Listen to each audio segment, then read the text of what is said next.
I mean, that sounds wrong. I didn't want it sexually, but I loved it. I loved it. A film that you haven't been in that you could add yourself into, what would it be? That's a very good question. But that's the thing, is when I love a film, it's so perfect, I wouldn't want to mess it up by injecting myself into it. But I loved Everything Everywhere All at Once. And even if I could have just been in the background of one of the scenes, like in the middle of the everything donut, just a quick flash of me holding it or whatever, I would do anything. You would be in there because it's everything. It's Everything Everywhere All at Once. If I could have been some of the everything, that would have been fun. Yeah, I would have liked a chance to wear the sausage fingers. I would have done anything. I would have been crafty on that film. I just love that film so much. First movie crush. My first movie crush ever? Mm-hmm.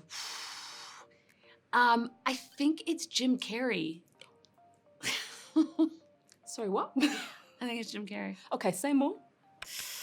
I was pretty obsessed with him as a kid. All of his films. I think it's Jim Carrey.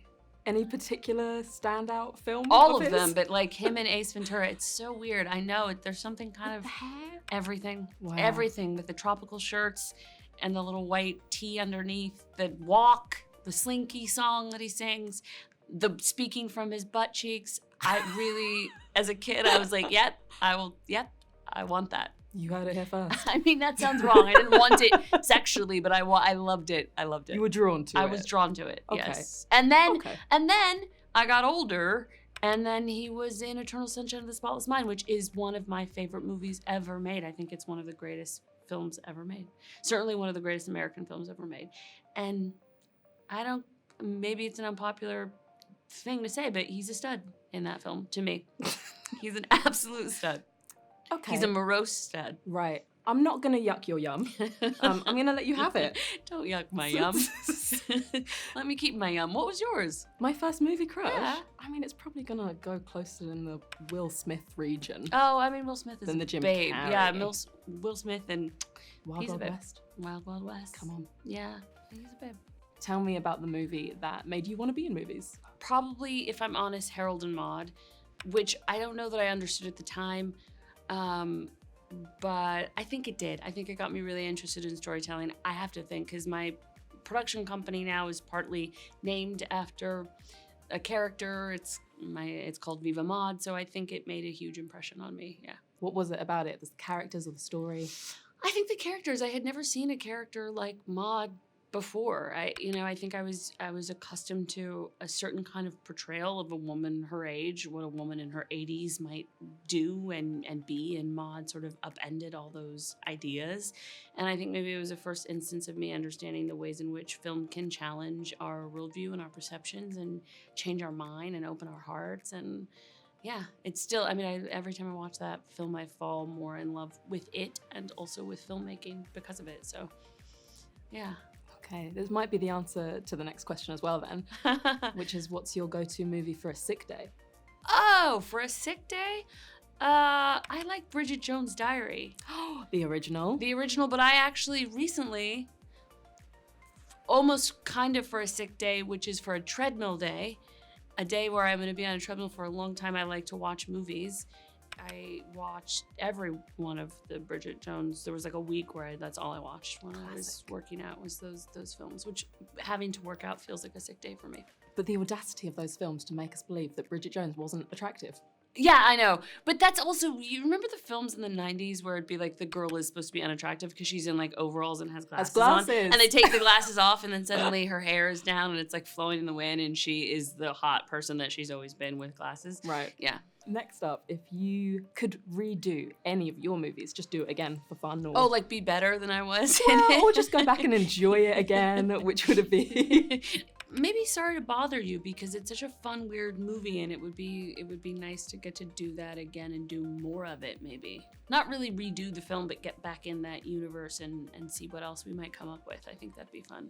You get to do that with franchise movies, but there's some of these like sort of weird small indie movies that you'll never make another one because they aren't those kind of films, but the universe is endless and you could do more in it if you had the chance. A movie that made you see the world differently. I would say the first thing that comes to mind is the 13th. It's not that I didn't understand a lot of the things that Ava's talking about with the carceral system, but I think it really brought into such sharp focus, and I think that's the power of documentary. I mean, I really love narrative film. Obviously, it's my bread and butter, and I love telling stories. But I think also stories that really make us understand with real imperative the world in which we live, feel like a call to order, and that one is, just a profound one. A film guaranteed to make you cry. Sophie's Choice. Okay. In the predictable parts of it. Yeah, I mean, it's heartbreaking. Yeah. Which will she? Yeah. And guaranteed to make you laugh. Guaranteed to make you laugh. The Jerk, which is, Okay. it's probably problematic, but it's Steve Martin. It's funny. Is there any specific actor who has influenced the way that you act? Oh, I don't know.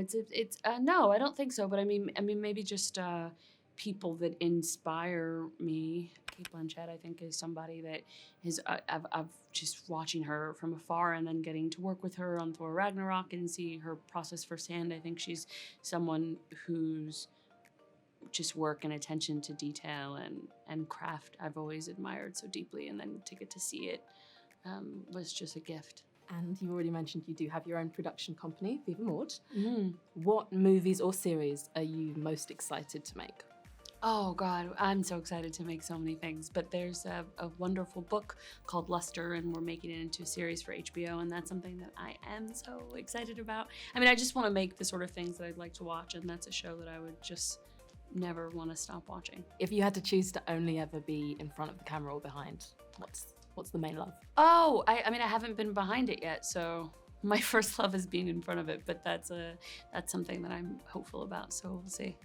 Ask me again in a couple of years. I hope I get to. Yeah. Oh, that's so exciting. I'm really looking forward to seeing what you do with it. Thank you so much. Thank you. Thank Absolute you. That was pleasure, so Tessa. lovely.